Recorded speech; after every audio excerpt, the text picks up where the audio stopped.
Welcome, fellow castigators. Dune Part 2 has finally come over the horizon to deliver us the finale of the original Dune story. I can't critique it much without spoiling it, which I don't want to do, so I will do a big spoiler warning in the latter half of the video for those who are interested. First, I want to say that even though Dune Part 2 is nothing short of superb, I don't want you to take that the wrong way. Something I've noticed is that thanks to Disney, Marvel, and Star Wars, general audiences are under the impression that sci-fi movies have mainstream appeal. And the hard fact is that has never been true, and never will be. Dune is made for the science fiction fans of old, and it is therefore not exactly a casual viewing experience. This was made for the Trekkies, the D&D players, and the woefully undergroomed. I'm not trying to gatekeep Dune. In fact, the more people that like it, the more franchise longevity it has. But I'm just trying to warn you that you are in no way obligated to enjoy Dune. I have seen many try way too hard, particularly cinephiles who think the movie is for them, but struggle to find something nice to say. It doesn't make you dumb if you didn't enjoy Dune, and I encourage you not to waste your time jumping out of your lane. You only have so much life to live. That being said, Dune Part 2 is an incredibly satisfying triumph. For an adaptation of a book that features so much talking, the script for Dune is surprisingly tight, keeping dialogue to strictly things that cannot be inferred.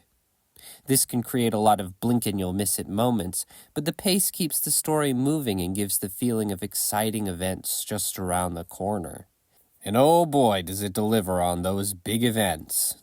While the first film deals in much setup and only 3 major sequences, the sandworm introduction, the betrayal, and the fight with Jameis, this one has many signature moments as Paul wages his revenge war against the Harkonnens.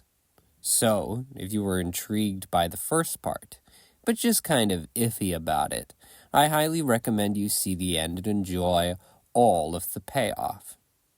Personally, I'm glad I got to see both these films in IMAX, and I can't wait to watch them back to back to fully appreciate this adaptation holistically. One thing I was concerned about was whether Timothée Chalamet could play post-Water of Life Paul, high on the thirst of revenge, and his mind open to the spirituality of the Fremen. To my surprise, the skinny little boy is commanding, brutal, and utterly conniving. He makes the underhanded cunning of the Harkonnens look like the aimless thumping of a child learning to walk. The scene where Paul has to win over the fundamentalist tribe of the Fremen felt just as tense and brilliant as the first time I read it. Another standout is the Fremen leader Stilgar, who has a fatherly way of teaching Paul how to survive the desert. Javier Bardem really gets to show off this time, and be not just the calculated and reasoned man we saw in Part 1, but also the devoted, funny, and ultimately likable side of Stilgar that Paul needs in order to complete his journey of becoming a man. On the other side is Paul's new enemy, the Na Baron Fade Rotha Harkonnen. Austin Butler is perfectly intimidating in a way I didn't know he was capable of. The arena fight on Gidi Prime is incredibly memorable, and I can see Fade Rotha easily making his way into the hall of iconic movie villains. Speaking of which, I love what they did with Gidi Prime's Black Sun and the whole H.R. Geiger style design of the planet. I also appreciate that they dedicated a good amount of screen time to the Harkonnens instead of constantly cutting back and forth between them and the Fremen. Every once in a while we get a short scene of Rabban Harkonnen failing miserably, but for the most part Dune isn't afraid to follow a character for an extended period of time and let the narrative breathe. Just like last time, Dune is well edited, visually stunning, and well scored. The score in particular I think is better this time.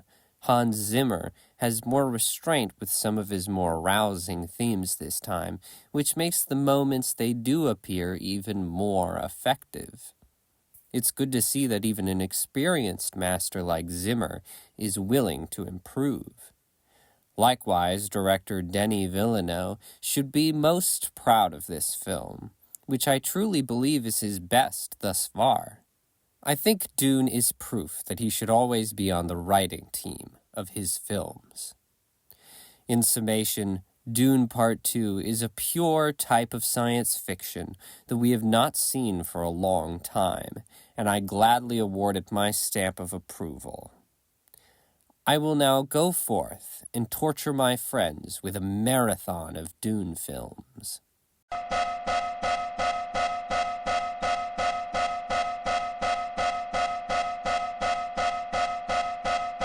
Alright, now that you've seen the movie, and you better have, here are a few nitpicks for Mr. Villeneuve. First off, Chani is much too aggressive toward Paul. Like in the book, she is not on board with the Fremen religion and the idea of Paul as the Messiah. However, they take this way too far, and Chani comes off as unsupportive, even after she fulfills part of the prophecy by awakening Paul with her tears. It makes her kind of irritating to watch, because as she falls in love with him, she's also gradually becoming more at odds with Paul, and it doesn't quite work. They also failed to clear up the nature of the relationship between Paul and Princess Irulan, even though Paul is meant to explain it to Chani in that same scene. I figured that they wanted some added tension to hold you for the sequel, but that's really not at all necessary.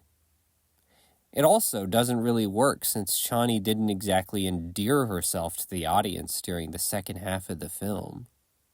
My other big nitpick is the shortened time jump as Paul and Jessica adjust to living in Sietch Tabra to avoid the births of Leto and Alia. I understand it would have taken up a bit of time and young Alia would have been difficult to pull off, but man, I was hoping to see a scary toddler talk like an adult and stab the Baron. I also would have liked to see Thufir Hawat, Count Fenring, and more of Gurney Halleck, but yet again I understand that it's a time issue.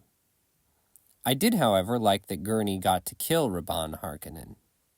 Gurney gets his revenge and also gets to be of more use to the story than just revealing the Atreides family atomics to Paul. Anyway, for all its faults, Dune Part 2 is fairly excellent, and I hope that they have a clear ending in mind so that these movies don't get dragged on and on until the quality drops. Thanks for listening.